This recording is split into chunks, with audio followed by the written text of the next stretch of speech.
恐怖巷战开启。为了准备下一阶段战斗，在过去的24小时内，对加沙地带发动了超200次的空袭，同时还出动了梅卡瓦尔主战坦克，深夜袭击加沙地带。军队在加沙北部展开行动，出动了坦克与步兵，对哈马斯行动小队进行了攻击。哈马斯武装组织的基础设施与反坦克导弹发射器被摧毁。在行动完成后，以军士兵离开加沙地带，返回以色列境内。加沙城市战一触即发，整个加沙地带已经被40万以军层层包围。以色列不断向前线运送武器装备，加沙地带的农田已经成为以军的军事集结点，并且以色列总理与国防部长还亲赴前线，向外递出强烈信号。与此同时，五角大楼向以色列派出了军事顾问团。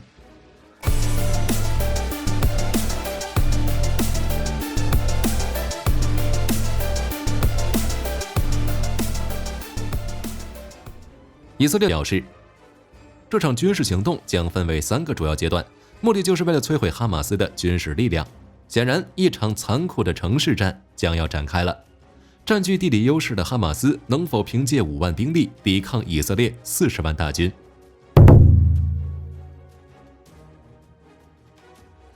在哈马斯发动对以色列的突袭行动之后，加沙地带遭到了前所未有的轰炸。经过数日的轰炸，加沙地带几乎所有的大型建筑物都已经被摧毁。以色列也宣布进入战争状态，并紧急动员36万预备役兵力，在加沙地带外围共集结了40万兵力与300辆坦克。下一阶段，40万以军将在加沙地带打响一场大规模巷战，逐个街区搜寻哈马斯抵抗者，确保所有能找到的哈马斯成员都会被消灭。与此同时，美国计划为以色列提供大量155毫米炮弹，用于对加沙地带的地面进攻。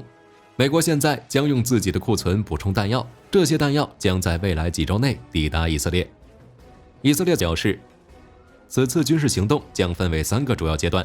第一阶段通过空袭展开军事行动，然后进行地面行动，目的是消灭哈马斯武装力量，并破坏加沙地带的基础设施，从而干扰、击败、摧毁哈马斯。第二阶段将进行强度较低的战斗，消灭哈马斯剩余的抵抗力量。最后阶段就是在加沙地带建立新的安全制度，一举拔除对以色列来说的不稳定因素。但加沙地带城市密集，整个地带十分狭小，东西宽度不到10公里，一些地方甚至只有6公里，南北长度约40公里。在这个狭小的区域内，生活着200万以上的人，人口密度大，建筑物密集。在这种环境中作战，面临的第一个问题就是搜索困难，短兵相接。美国觉得未来加沙可能爆发的地面作战行动，可以有几百场不同的地面冲突持续进行。这种猜测与当年摩苏尔与巴赫穆特的作战情况非常相似。摩苏尔的战争历经9个月，主要在城市内部进行巷战。在这种复杂的作战环境下，双方的技术与能力差距被大大缩小。在如此激烈的作战中，即使是高端武器和装备也难以有效施展。哈马斯武装虽然只有5万人左右，但这些武装人员久经沙场，在城市作战环境下还是能对以军造成不小的威胁。毕竟在城市战中，装甲车辆、直升机以及无人机等武器装备能发挥的作用有限，即便拥有绝对的火力优势，也需要在完成炮击、空袭后，派遣轻步兵单位到建筑物、地道内搜索清理，否则就算是炸完地表建筑物，也不能根除武装人员的抵抗。而这种逐屋争夺就会造成短兵相接，作战的突然性与危险性也会大大增加。就比如当初的巴赫穆特巷战中，俄军出动了车臣与瓦格纳进行城市巷战，依旧付出了巨大的伤亡。而加沙地带的建筑物密集程度、人口的规模以及作战环境的复杂性远远大过巴赫穆特。以色列在10几年前就已经从加沙地带撤出，对于现有的建筑和地道都不熟悉，这也会增加进攻的难度与风险。而曾经的美军同样在中东地区进行过恐怖的巷战，就比如在2003年美军推翻萨达姆政权之后。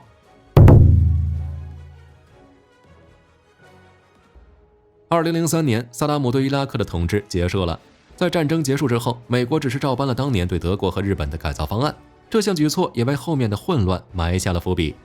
在此之后，伊拉克大部分地区陷入剧烈的权力争夺。原本以为战争结束，准备回家陪伴老婆孩子的美军士兵，又陷入了一场无法看清敌人的治安战中。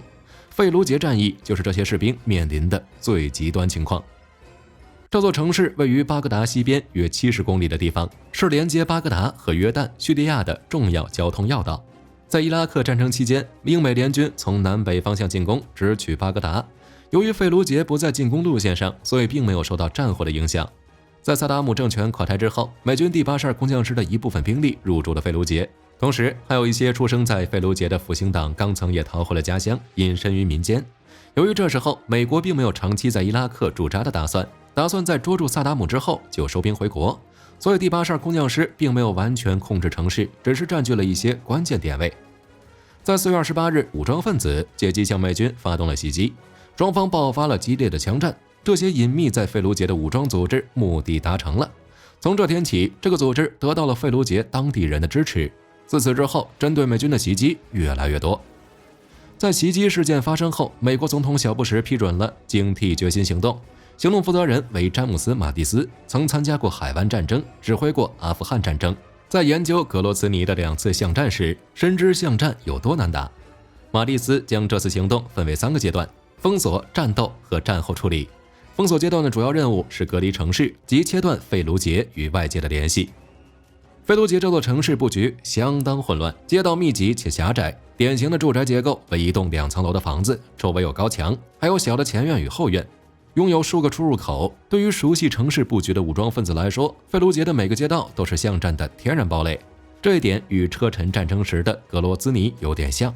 俄军第131摩步旅由于战术失误进入格罗兹尼周边，坦克纵队的先头车与尾车被敌军掀翻阻击，整个车队成为敌军打击的目标。最终该旅阵亡800余人，受伤1000余人，被俘78人，损失了20辆坦克与102辆装甲车，基本上算是全军覆没了。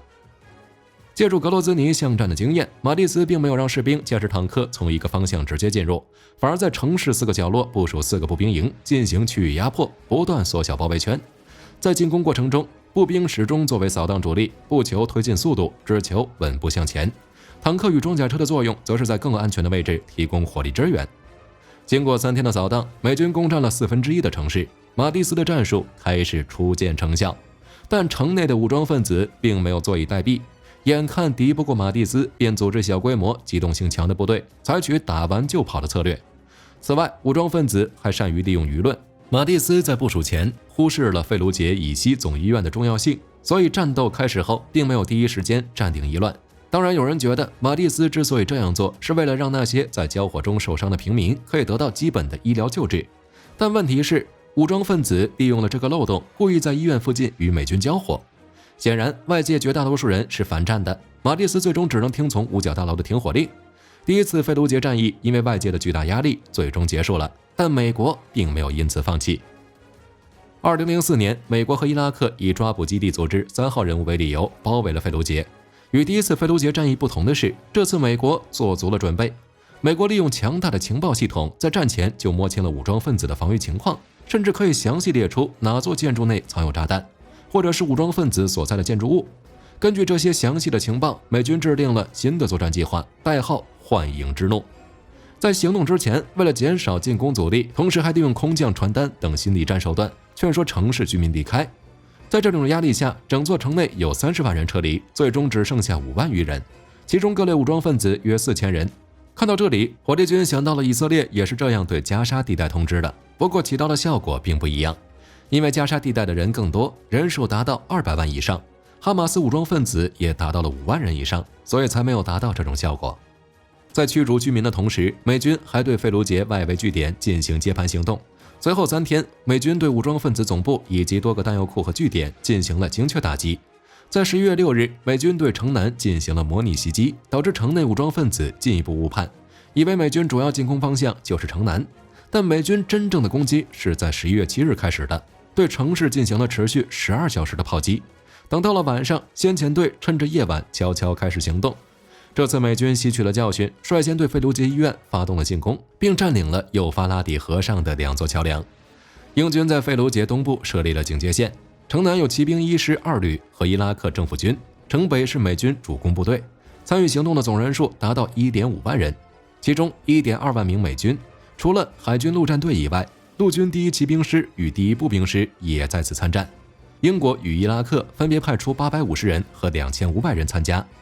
11月8日，美军又在该市北部和西部发动了2次模拟袭击，这2起模拟袭击愚弄了该市的武装分子，完全不清楚美军的主要攻击方向是什么。面对美军的推进，这些武装分子继续使用他们的老战术，在主要道路上设置障碍，并安装大量地雷与简易爆炸装置，以减缓坦克与装甲车的推进。这些武装分子还分成数个独立战斗小组，试图利用地理优势不断变换阵地，对美军展开游击战。但这一次，美军做足了准备，战斗仅开始10分钟就冲破了第一道屏障。武装分子见外围防线轻易被突破，便组成4至12人的小团体，躲在防御工事的房屋内或屋顶上，向美军发射火箭弹、机枪和迫击炮。为了减少伤亡，美军步兵采取了非接触作战，一旦进攻受阻，就会立即撤退，然后呼叫后方支援定点清除目标。同时，还将坦克拆分为6+8模式，也就是6辆坦克覆盖一个步兵营，8辆坦克覆盖另一个步兵营。还配备了第9装甲推土机，为步兵清理墙壁、路障等障碍物。直到11月13日，美军集中兵力占领了城南武装分子的最后据点。在第2次费卢杰战役中，美军总共伤亡83人，受伤600多人。但是需要清楚的是，美军作为世界上最强的军事力量，拥有巨大的数量和技术优势。面对费卢杰的5000名武装分子，还需要这么谨慎，可想而知，现代城市巷战有多么残酷。也正是因为经历过残酷巷战，所以美国才会推测以色列将会遇到几百场巷战。为此，五角大楼向以色列派出了军事顾问团，协助以军今后的作战。军事顾问团成员之一是海军陆战队中将，曾指挥美军在叙利亚和伊拉克打击伊斯兰国的行动，还在伊拉克战争中参与了费卢杰巷战。